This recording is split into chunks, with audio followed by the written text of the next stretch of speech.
Coba gengs, kok kalian tega sih sama kita-kita hiks. Hampir 99% dari kalian yang nongkrongin channel ini belum subscribe nih. Ayo dong, subscribe. Rencana dalam waktu deket kita adain giveaway lu. Ya meskipun kecil-kecilan tapi lumayan bermanfaat lah. Ayo subscribe dan bantu share ke teman-teman kalian ya. Kita bakal lebih semangat tuh buat bikin suguhan alur cerita terbaru. Oke? Anyway, thanks guys.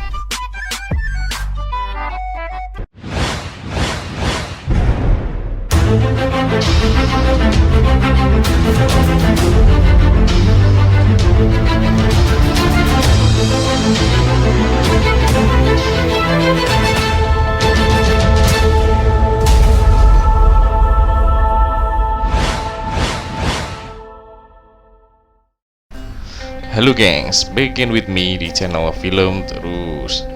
Waktunya simak alur cerita film baru lagi gengs. Untuk kali ini, kita bakal suguhin alur cerita film berjudul Night Riders.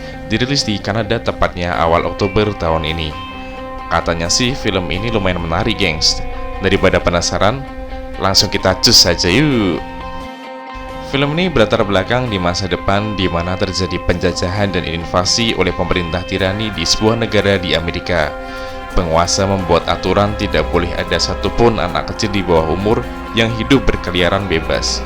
Mereka diburu oleh pasukan pemerintah berkuasa, ditangkap untuk dilatih di sebuah akademi federal, dicuci otak untuk mengabdi dan setia kepada pemerintah tiran, serta dijadikan sebagai pasukan tempur mereka. Hiduplah seorang ibu bernama Niska yang tinggal nomaden, berpindah-pindah tempat di semak belukar dan di hutan demi memperjuangkan anaknya yang bernama Wasis supaya tidak ditangkap oleh pasukan pemerintah. Niska selalu membawa Wasis kabur dari kejaran drone milik penguasa yang terus mengintai di seluruh area wilayah negara. Wasis memiliki kemampuan unik.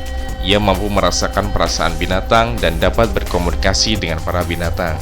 Saat itu, Niska membawa Wasis berburu untuk dijadikan sebagai bahan makanan demi bertahan hidup di tengah masa penjajahan.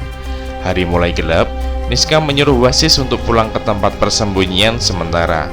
Di tengah perjalanan pulang, Wasis terkena jebakan kaki yang mengakibatkan lukanya yang cukup parah. Malam harinya, sebuah drone datang mengintai di dekat persembunyian Niska dan Wasis.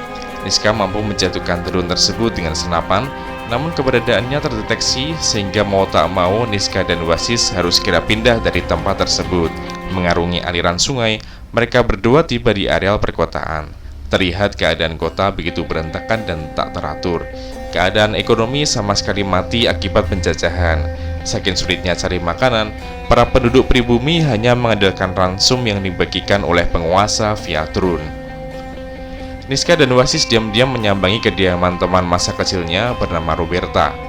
Niska mengajak Wasis secara hati-hati dan sembunyi-sembunyi karena drone-drone berkeliaran di kota dan para pasukan penguasa tersebar di seluruh penjuru kota. Akhirnya mereka berhasil masuk ke dalam kediaman Roberta. Di sana mereka temu kangen, melepas rindu dan saling mengobrol menceritakan apa yang terjadi di kota selama ini.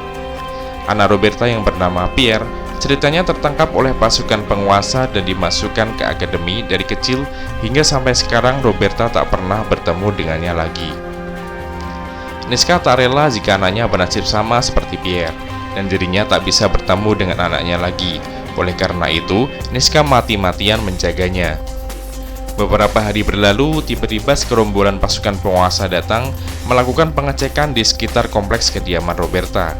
Niska yang panik terus memutar otak cara kabur atau menyembunyikan Wasis. Namun Roberta berkata tidak ada jalan keluar sama sekali dari sana karena pasukan sudah mengepung. Dan ia berkata tidak mungkin menyembunyikan Wasis dalam rumah karena pasti akan ketahuan mengingat kediaman Roberta yang begitu kecil. Di sisi lain, Wasis yang kesakitan akibat luka di kakinya mengalami demam hebat dan membutuhkan obat-obatan serta perawatan.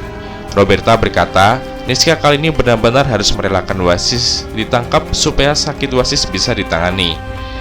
Niska terpaksa melepas Wasis dan begitu sedih karena tak bisa lagi menjaga anak tercintanya. 10 bulan kemudian, Niska tinggal di salah satu gedung seorang diri. Ia menyaksikan drone-drone yang berterbangan menjatuhkan ransum untuk para penduduk pribumi. Niska kali ini menyambung hidup dengan berjualan badi di tengah pusat keramaian. Sehari-hari, ia mengayuh sepeda ke kota sembari sesekali berada di dekat area kompleks Akademi Federal untuk mengenang anaknya yang kini sudah pasti berada di sana. Sudut pandang beralih ke Wasis. Sehari-hari, ia menjalani pendidikan di Akademi Federal. Di sana, ia diajarkan untuk tunduk dan setia kepada pemerintah penguasa. Niska bertemu dengan salah satu kenalan barunya bernama Randy. Randy menawarkan Niska untuk bergabung dengannya pergi menuju ke ibu kota Emerson, supaya mendapatkan kehidupan yang layak dan enak. Singkat cerita, Randy berhasil mendapatkan paspor untuk bisa memasuki Emerson, tinggal di sana, dan menjadi warga negaranya. Ia memiliki satu akses lagi yang kemudian ia tawarkan kepada Niska. Awalnya Niska menolak, namun Randy meyakinkannya jika Niska pindah ke sana, pasti bisa bertemu dengan Wasis lagi. Niska pun menyetujuinya. Wasis memikirkan cara untuk kabur dari akademi. Ia menggambar di area akademi beserta jalan keluarnya.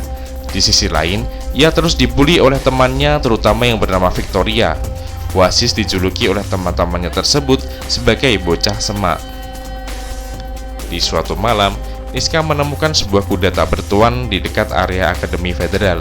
Ia menghampiri kuda tersebut, kemudian menemukan tanda-tanda ada orang yang bergelagat aneh di sana. Niska mendekati mereka, namun tak diduga-duga tiba-tiba ia ditangkap dan dibius. Ia disekap di sebuah areal perkemahan dengan banyak penduduk pribumi di sana.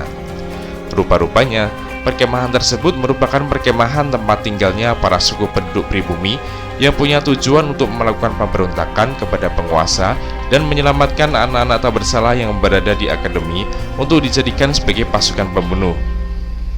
Awalnya Niska dicurigai sebagai mata-mata pemerintah penguasa.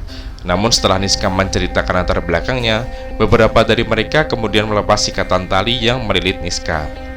Si kepala suku bernama Ida dan anak buahnya bernama Leo menganggap Niska sebagai orang yang spesial yang dianggap-anggap sebagai wali penyelamat. Singkat cerita, suku tersebut beserta sesepuhnya percaya ramalan bahwa akan ada penyelamat penduduk pribumi yang datang dari utara. Nah, karena Niska ini datang dari utara, sesepuh dan para anggota suku kemudian mempercayainya bahwa Niska adalah si wali penyelamat tersebut. Niska ragu dengan omong kosong tersebut. Ia berkali-kali mencoba kabur dari perkemahan.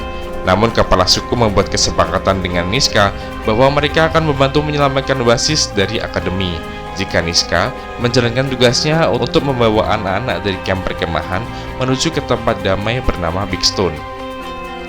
Saat itu Wasis mencoba kabur dari akademi. Berbekal pengetahuannya dan denah yang ia buat selama ini, saat berhasil keluar dari gedung, ia dikejutkan oleh suara sirine yang begitu keras.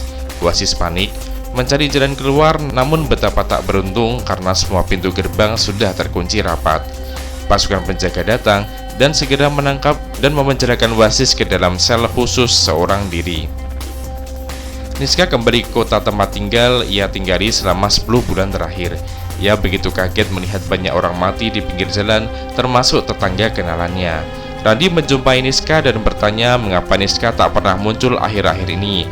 Ia juga menceritakan bahwa kota sedang diserang virus mematikan yang ternyata sengaja disebar sehingga menyebabkan sebagian besar penduduk kota mati. Randy segera mengajak Niska untuk pergi dari kota tersebut dan merealisasikan rencananya pindah ke ibu kota Emerson. Namun pasukan penguasa berkeliaran di sana, melakukan evakuasi secara paksa sehingga menyebabkan Niska, Randy dan temannya Roberta terjebak dan diangkut dalam sebuah bis. Randy memiliki rencana kabur. Ia melemparkan gas asap beracun ke arah salah satu personel, kemudian membuat kekacauan di dalam bis. Randy berhasil menembak down beberapa personel pasukan, namun saat mereka bertiga turun dari bis, anak Roberta bernama Pierre yang kini menjadi salah satu personel pasukan datang menghadang. Roberta mendekati Pierre, mencoba membujuk Pierre dan berkata bahwa ia adalah ibunya. Namun Pierre memberikan respon tak terduga, malah menembak Roberta, ibunya sendiri. Dasar anak durhaka.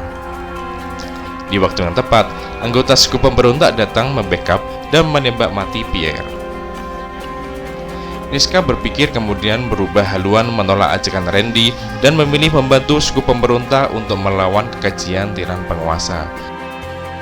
Di akademi, Wasis diadu kecepatan menyiapkan senapan melawan Victoria, bocah yang memburinya selama ini. Adu tersebut dimenangkan Wasis, namun Victoria tak terima dan menyebut Wasis berbuat curang. Wasis yang sudah geram, tak mampu menahan diri lagi, langsung menerkam Victoria serta menghajar habis-habisan.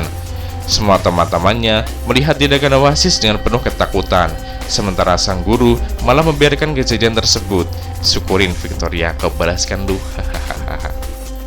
Suku pemberontak membuat rencana besar-besaran. Mau tak mau mereka harus menyelamatkan anak-anak di akademi dengan segera, karena pasukan penguasa telah banyak dikerahkan di kota tersebut. Malamnya, Niska dan Leo bergerak menuju ke akademi. Mereka berhasil menerobos masuk dan mengelabui salah satu penjaga di sana. Niska berhasil menemukan kamar tempat Wasis tidur. Ia juga menemukan keberadaan anaknya tersebut. Niska kemudian membangunkan Wasis, kemudian mengajaknya untuk meninggalkan akademi. Awalnya Wasis kecewa dengan ibunya karena telah meninggalkannya tertangkap seorang diri. Namun ia yang begitu kangen dengan ibunya, memilih untuk ikut bersama ibunya selamanya. Pasukan penguasa datang mengepung area Akademi Federal. Salah satu teman Leo menyuruh Leo dan Niska untuk segera keluar dari sana. Leo melakukan misi pengalihan untuk mengulur waktu. Beruntung Niska datang menyelamatkannya. Wasis yang tahu jalan menuju keluar gedung memandu ibunya dan Leo. Siang harinya, pasukan penguasa datang ke perkemahan suku untuk menangkap semua anggota suku. Mereka berujar pengumpulan tersebut dilarang oleh pemerintah. Namun anggota suku memberikan perlawanan dengan menyiapkan senapan-senapan yang mereka punya. Niska, Wasis, dan Leo datang ke TKP tersebut dengan mobil tepat waktu. Mereka berupaya membantu anggota suku mempertahankan perkemahan. Drone dikerahkan oleh penguasa dan berterbangan di angkasa. Entah bagaimana bisa, setelah mengejutkan, Wasis mampu mengendalikan semua drone yang berterbangan. Seperti awal film, ia diilhami kemampuan untuk merasakan perasaan binatang sekaligus berkomunikasi dengannya. Tapi kan drone bukan binatang. Entahlah, anggap aja drone itu burung. Wakakak. Wasis memerintahkan drone untuk terbang rendah di sekitar pasukan penguasa, hingga membuat mereka ketakutan dan mundur. Dari kejadian itu, para anggota suku jadi mengetahui bahwa wali penyelamat yang mereka tunggu bukanlah Niska, melainkan anaknya, yaitu Wasis. Pasukan pemerintah mundur, namun Niska sempat tertembak peluru di bahu. Beruntung lukanya tidak parah. Wasis segera menolong ibunya, bersatu kembali bersama ibunya, bersama-sama hidup dengan anggota suku yang berhasil memukul mundur pasukan penguasa. Dan film pun selesai.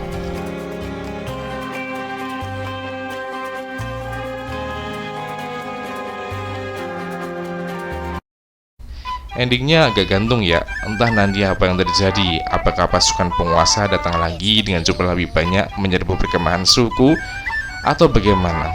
Tidak ada yang tahu, kecuali kalau ada film keduanya. Hehehe. Oke, segitu dulu ya gengs. Tetap stay di channel film terus.